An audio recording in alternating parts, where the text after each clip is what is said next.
તમે કોઈ ટાઈમે તમારે ગોષ્ઠી કરો, ચલો કથા વાર્તા સિવાય નિષ્ઠા પાકી ન થાય, અને નિષ્ઠા પાકી ન થાય ત્યાં સુધી ભૂલકુની યાત્રા પૂરી ન થાય. એટલે એક ટાઈમ તો કથા વાર્તા સાંભળવી જોઈએ જ. પછી નામાં પહેલું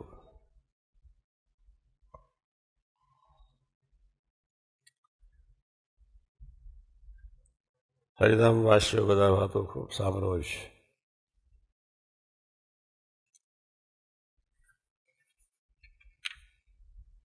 ભગવાનના સ્વરૂપમાં મનની અખંડ વૃત્તિ રાખવી, તેથી કોઈ સાધન કઠણ નથી. અને જે મનુષ્યના મનની વૃત્તિ ભગવાનના સ્વરૂપમાં જે અખંડ રહેશે તેને તેથી બીજી અધિક પ્રાપ્તિ શાસ્ત્રમાં કંઈ નથી.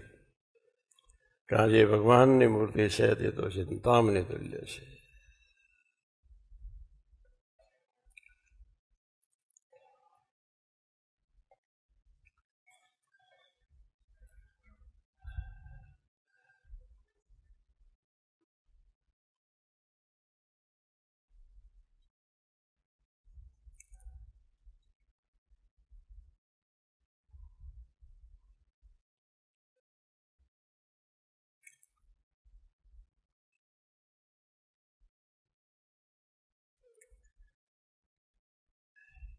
સહેલામાં સહેલી અદભુત વાત ભગવાન સ્વામિનારાયણે કરી.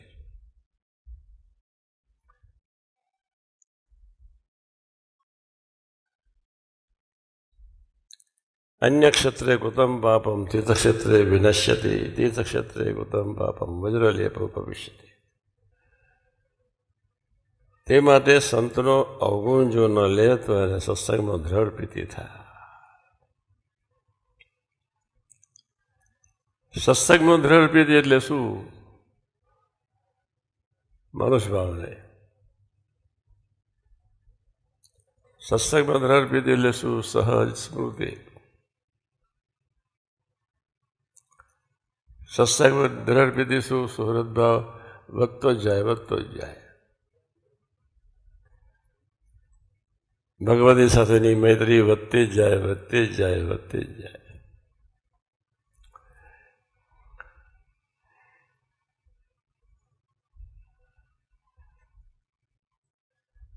પહેલો પેરેગ્રાફ સિદ્ધ થાય તો છેલ્લો પેરેગ્રાફ સિદ્ધ થાય, ને છેલ્લો પેરેગ્રાફ સિદ્ધ થાય તો પહેલો પેરેગ્રાફ સિદ્ધ થઈ જાય.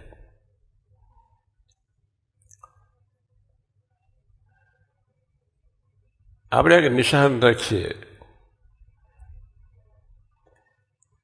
કે કોઈ પણ ભોગે છેલ્લો પેરેગ્રાફ સિદ્ધ કરીને જ મરવું છે. અને આમે તમે અક્ષરધામમાં જવાના નથી જ્યાં સુધી ભાવફેર છે, અરુચિ છે, અભાવ છે, ડિસ્ક્રિમિનેશન છે. નિષ્ઠા દ્રઢ હોય તો જ અભાવ, અવગુણ, ભાવફેર આવા શબ્દોનું બાષ્પીભવન થઈ જાય. નિષ્ઠા દ્રઢ હોય તો જ કોઈનો અભાવ ના આવે, ક્યારેય ના આવે, સપનામાં ના આવે. ભગવાન સ્વામિનારાયણ આવા બસ સર્વોપરી સદા દિવ્ય સાકાર કરતા હતા અને મંગલકારી. આપણે બધાએ ભગવાનને સર્વોપરી માનવાના છે. જ્યાં સુધી બીજાનો અભાવ આવે છે, બોલાય છે, સંભળાય છે, મનન ચિંતન થાય છે, ત્યાં સુધી નિષ્ઠા જ નથી. તો નિષ્ઠા જ નથી એટલે એન્ટ્રી છે જ નહીં. યાદ રાખજો.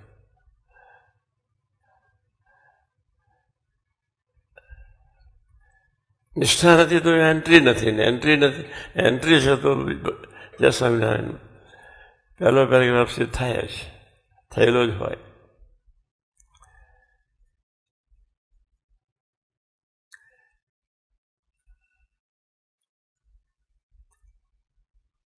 બાપાએ સીધી સાદી વાત આપણી આગળ મૂકી.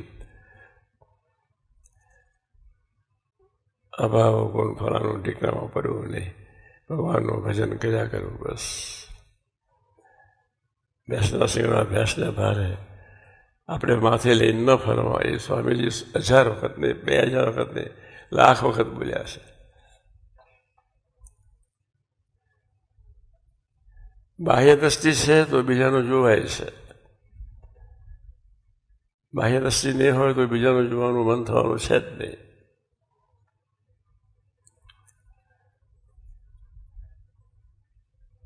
આપણે બધા જ હરિધામવાસીઓ ભૂલકુની યાત્રા પૂરું કરવા માટે જ આવ્યા છે. ગયા જન્મે પૂરી ન થઈ એટલે આ જન્મે આપણને મૂકી દીધા.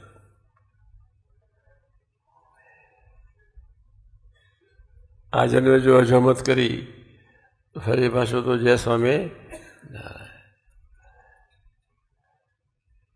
બેમાંથી એક પેરેગ્રાફ સિદ્ધ કરવાનો છે, કે પહેલો કરો કે છેલ્લો કરો, વચનાથ પહેલાનો.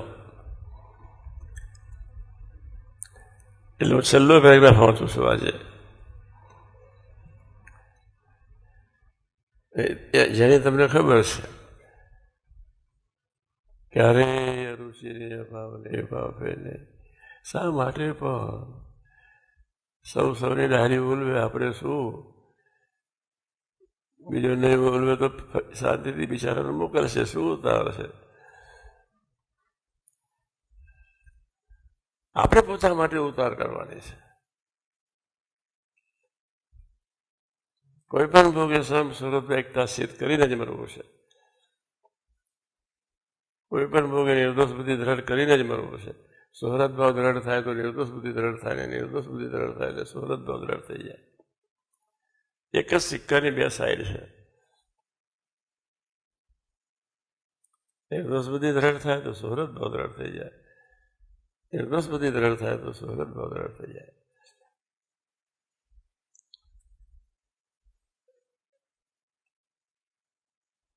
પહેલો પેરેગ્રાફ સિદ્ધ થઈ જાય તો કોઈના વિશે ક્યારેય કોઈને વિશે કોઈને જોવાનું વિચારવાનું મન થાય છે ત્યાં સુધી સત્સંગની શરૂઆત નથી.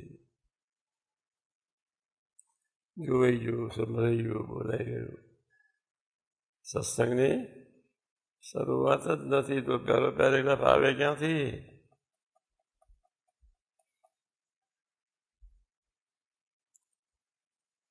જાગજો. જ્યાં સુધી ફરાણું ઢીકનું સંભળાય છે, બોલાય છે, વિચારાય છે, સંકલ્પ ઉઠી જાય છે, ત્યાં સુધી રખડાટ મટવાનો નથી. જ્યાં સુધી નિષ્ઠા અને મહિમા દ્રઢ નહીં થાય, સ્વરૂપ નિષ્ઠા અને મહિમા દ્રઢ નહીં થાય, ત્યાં સુધી વદનાથ પહેલું સિદ્ધ થવાનું નથી. સ્વરૂપ નિષ્ઠા અને મહિમા. સ્વરૂપ નિષ્ઠા એટલે મધ્ય 13 18 પંચાળા 7. આપણે તો બધા જ વાંચવાના છે. મહિમા એટલે પ્રથમ 27, 37, 62, જેતલપુર 4 અને 5.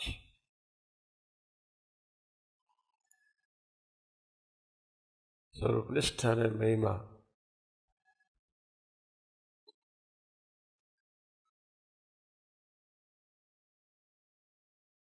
એકબીજા સાથે દોસ્તી એવી રાખવો કરો જરા ફળ સ્વરૂપે